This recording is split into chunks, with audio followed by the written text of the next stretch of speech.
Do you ever wonder where scammers get the money that they spend so lavishly? Well, let me tell you the story of this guy who is currently lounging in a US jail cell. So his name is Otani Nidweze, and Nidweze at some point was broke. Nidweze needed so much money. He wanted to be like the guys you used to see that used to flaunt money anyhow.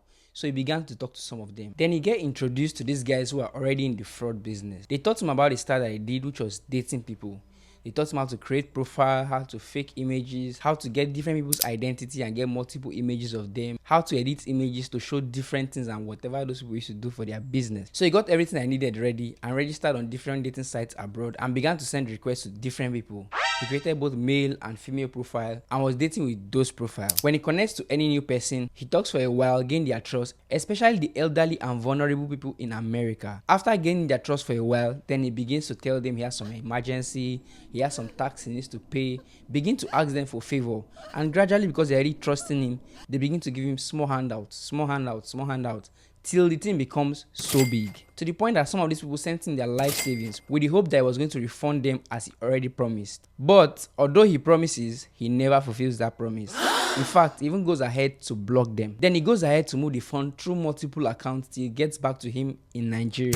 And then he will repeat this process, rinse and repeat, till he has multiple people who are sending him money, some on a monthly basis and some he wipes off their account. And he continued that for a long time. But fast forward to this present day, Nidweze began to look for more options for him to go for holiday, for him to go and further his education, for him to have a better life. And then he applies to a university in the United States. And of course, they gave him admission.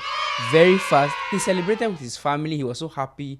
He packed his bag. When he got into the United States, things became even more easier for him. Then he began to run money laundering operations. Those back in Nigeria who had gotten some money from some people, he helped them collect the money and send them back to them in Nigeria. At this point, Nidweze was no longer a small player, he was a big boy. He was in charge of running many fraudulent accounts in America and sending the funds back to his colleagues in Nigeria. So people began to file police report about this whole scam operations, and before you know it, FBI opens a file on this person.